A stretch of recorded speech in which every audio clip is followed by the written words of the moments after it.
Bendiciones para todos, amados hermanos, que el Dios Todopoderoso esté con cada uno de ustedes. Hoy vamos a cerrar lo que son los salmos de entronización que venimos tratando ya desde hace varias semanas. Y cierra con el Salmo 99. Este salmo es muy conocido como el cántico de tres veces santo, ya que en él mismo se exalta la pureza inquebrantable del Dios Altísimo, repitiendo su santidad en tres divisiones distintas. A diferencia de las deidades paganas de los pueblos, de los demás pueblos antiguos, que cuando tú chequeas la literatura, etcétera, tú te das cuenta que esos dioses son caprichosos y amorales. En este salmo, en el Salmo 99, nos recuerda categóricamente que el poder absoluto del creador jamás opera separado de su perfección moral. Su reinado es motivo de temblor para los corazones rebeldes, pero representa una profunda seguridad para los justos que confían en su equidad. Así que usted va a ver que en este salmo Dios gobierna con poder, justicia y misericordia. Y que el mensaje central del salmo es que el Eterno es santo y que por eso su gobierno produce justicia, exige reverencia, escucha la intercesión, perdona al pecador y al mismo tiempo corrige el pecado. Así que vamos a entrar en materia. Dice verso 1: el Eterno reina, tiemblen los pueblos. Él está sentado sobre los querubines, conmueva la tierra. Esta expresión que aquí inicia con el Eterno reina, significa que el Eterno no es solamente el Dios privado, exclusivo de Israel, sino que Él es el Rey soberano de toda la tierra. Los pueblos deben temblar no porque el Eterno sea un Dios caprichoso, sino porque ningún poder político, imperio, sacerdocio, etcétera, o gobernante está fuera de su autoridad. Todo está bajo su autoridad. Cuando se refiere a que Él está sentado sobre los querubines, recuérdense Éxodo 25:22. Y de allí me declararé a ti, hablaré contigo de sobre el propiciatorio de entre los dos querubines. Recuérdense que sobre el propiciatorio estaban estas dos figuras de dos querubines. Y el salmista no te está diciendo que Dios viva físicamente dentro del arca. Y lo que te está diciendo es que el arca representa el lugar de su presencia y gobierno en medio del pueblo de Israel. Por esto, el salmista te conecta estas tres realidades. ¿Cuáles son, amado hermano? Número uno, que Dios reina desde los cielos. Número dos, su presencia se manifiesta en medio de Israel. Y número tres, su autoridad se extiende sobre todas las naciones. Eso es lo que significa el verso número uno. Verso 2 dice: el Eterno en Sión es grande y exaltado sobre todos los pueblos. Alaben su nombre, grande y temible, santo es Él. Verso 2 y 3. El nombre del Eterno dice que es grande y temible. Temible no significa que Dios sea malo, sino que su presencia produce reverencia, asombro y reconocimiento de que nosotros somos pequeños, que somos técnicamente insignificantes. La santidad de Dios no debe producir solamente canciones como se piensa hoy en día. La santidad de Dios debe transformar nuestra manera de vivir. Repito, la santidad de Dios no es para producir canciones, es para que nuestra vida sea transformada conforme a lo que Él establece. Una persona no honra la santidad de Dios simplemente diciendo: "Santo, santo, santo", mientras por otro lado practica injusticia, manipula a otras personas, utiliza su posición para enriquecerse, porque, nosotros estamos viviendo una generación hoy en día de la boca para afuera. Tenemos muchos líderes que solamente son de la boca para afuera, y no debe ser así. Es nuestro caminar, es nuestra caminar lo que refleja si nosotros estamos en el reino o no, si somos líderes del reino o no. Verso 4. Y la fuerza del rey ama la justicia. Tú estableces la equidad. Tú ejerces en Jacob la justicia y la rectitud. Y aquí te está diciendo, en términos prácticos, lo que significa la santidad del Eterno. Fíjense que a veces nosotros creemos que la santidad es separar lo impuro de lo puro. No solamente eso, la santidad de Dios se manifiesta en justicia y juicio, en equidad y rectitud, en justicia, fidelidad y la conducta correcta. La transformación del nuevo hombre tiene que ver con su manera de vivir. El que no ha nacido de nuevo, el que dice que nació de nuevo y está caminando por un camino que no es el camino que Dios ha establecido, no ha nacido de nuevo. Este Rey Santo que se habla aquí en este salmo, usa su poder para establecer justicia, no capricho, no mi deseo, no es justicia. Fíjense que los gobernantes humanos frecuentemente usan su fuerza para protegerse a sí mismos. Usan la fuerza, usted lo ve que andan forrados de militares. Ustedes los ven cambiando las leyes para favorecerse. Ustedes los ven que andan, eh, solamente póngase a verlo por la televisión, por las redes, véanlo cómo andan los presidentes y las personas de autoridad de este planeta. Suben a las posiciones para favorecerse a ellos mismos. Pero Dios usa su poder para defender lo que es correcto. El único Dios que usa su poder para hacer lo correcto es el Dios de la Biblia. Usted puede ver todos los demás dioses de todas las demás naciones, religiones, etcétera, etcétera. Pero el Dios de la Biblia usa su poder para hacer lo que es correcto. Por eso es que el Dios de la Biblia es un Dios ético, es un Dios moral, no es un Dios inmoral, no es un Dios del mundo, no es un Dios mundano. Fíjense que un pastor no demuestra santidad únicamente predicando bonito, bien, o ayunando, o utilizando un lenguaje teológico correcto, religioso correcto. Eso es parte. Pero un pastor de reino, un ministro de reino, tiene que tratar justamente a las personas, tiene que rendir cuenta, no puede mostrar favoritismo, tiene que manejar correctamente el dinero, tiene que conducirse correctamente en su hogar, tiene que proteger al vulnerable, tiene que corregir sin abusar de su autoridad. Y ojo con esto, si la respuesta, si esta supuesta santidad de un líder no produce justicia, probablemente usted está delante de una persona que lo que vive de apariencias religiosas, no de la santidad bíblica.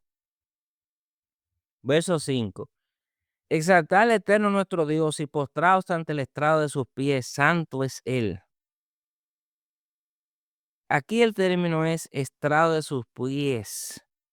Y el estrado de sus pies puede relacionarse con el arca, el templo o con Sión, lugares donde se manifiesta la presencia del Eterno. Fíjense lo que dice David en Primera de Crónicas 28:2. Yo tenía el propósito de edificar una casa en la cual reposara el arca del pacto del Eterno. y para el estrado de los pies de nuestro Dios. Postrarse ante el estrado no significa que vayamos a adorar el arca, el templo o algún objeto. Significa adorar al Eterno en el lugar que Él había escogido para manifestar su presencia. Y ese punto es importante, amados hermanos, porque los símbolos santos nunca deben reemplazar al Dios santo. Una persona puede enamorarse del templo, de la iglesia, de la liturgia, de la iglesia, de su denominación o del ministerio, sin darse cuenta, fíjense, sin darse cuenta y perder de vista a Dios. Hay muchas personas que se enfocan demasiado, ay, que mi iglesia, ay, que voy para mi iglesia, que mira qué bonito, que la música, que la silla, que mira que todo está pintadito y todo es el templo, la iglesia, etcétera, etcétera. Pero eso no es lo importante, es Dios. Dios no es nada de eso. Lo importante es Dios y Dios no es nada de eso. Eso hay que tenerlo claro porque a veces uno como ser humano puede caer en ese tipo de idolatría. Salmo 99:6. Moisés y Aarón entre sus sacerdotes, Samuel entre los que invocaron su nombre. Invocaban al Eterno y él les respondía. Aquí menciona tres grandes intercesores de Dios: Moisés, Aarón y Samuel. Dice que cuando Israel pecó con el becerro de oro, Moisés intercedió para que el pueblo no fuera destruido. Éxodo 32, 31, 32 dice: entonces volvió Moisés al Eterno y dijo: te ruego, pues este pueblo ha cometido un gran pecado, que perdone ahora su pecado. Aarón, en número 16, 48, y se puso entre los muertos y los vivos y cesó la mortandad. Recuérdense, cuando una plaga comenzó a destruir el pueblo, Aarón se colocó entre los vivos y los muertos. Después viene Samuel. Primera de Samuel 7:9. Samuel clamó al Eterno por Israel y el Eterno le respondió. Samuel clamó a Dios cuando Israel estaba amenazado por los filisteos. Pero fíjense algo, que lo extraordinario de estos tres hombres no era solamente su conocimiento. Ellos se estaban colocando delante de Dios en favor del pueblo. El verdadero ministro no se limita a condenar gente desde el púlpito. También llora, intercede y pide misericordia por ella, por ese pueblo, como Yeshua, que intercede por nosotros de manera continua. Nosotros tenemos bastantes ejemplos en las Sagradas Escrituras. Lo que pasa es que hoy en día hay muchas cosas que se han sacado de las iglesias, especialmente de muchos ministros. El ministro está para servir al pueblo de Dios, no para ser servido. Y eso hay que establecerlo claramente, porque los líderes del pueblo de Dios no tienen la misma conducta que los líderes dentro del pueblo normal, dentro del mundo. Los líderes del mundo están en esas posiciones para servirse ellos mismos, pero los líderes dentro de la congregación no están para servirse ellos, no están para explotar al pueblo, no están para interceder por el pueblo, para servirle al pueblo. Son dones, Pablo lo dice, son dones. Verso 7. En columna de nube hablaba con ellos, guardaba sus testimonios y el estatuto que les había dado. Recuerden que la columna de nube representaba la presencia y la dirección de Dios durante todo el éxodo. Pero fíjense algo, que escuchar la voz de Dios no era suficiente. Aquí el Salmo añade que ellos guardaban sus testimonios y estatutos. En columna de nube hablaba con ellos, guardaban su testimonio y el estatuto que les había dado. Guardar el testimonio y los estatutos, y aquí hay un principio. ¿Y cuál es el principio? Que la experiencia espiritual auténtica conduce a la obediencia. Hoy muchas denominaciones quieren estar experimentando, tener muchas experiencias espirituales, pero pregúntate si esa experiencia espiritual te está conduciendo a la obediencia. Mucha lengua, mucha profecía, mucho sueño, mucho decreto, muchas cosas. Pero ve a ver si la iglesia se conduce en obediencia.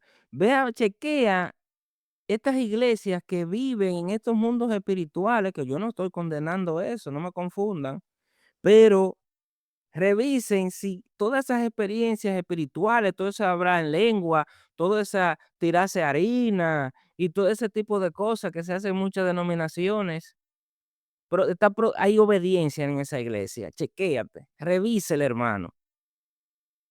Tú puedes tener una persona diciéndote que Dios le habló, que tuvo una visión o que sintió la presencia, pero el fruto que confirma esa experiencia es la obediencia a lo que Dios ya ha establecido. El fruto de esa la obediencia,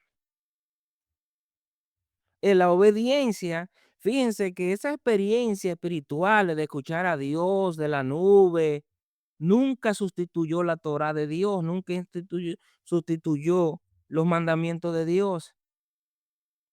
Esa presencia divina que guiaba a Israel de día y de noche, conducía al pueblo a la obediencia.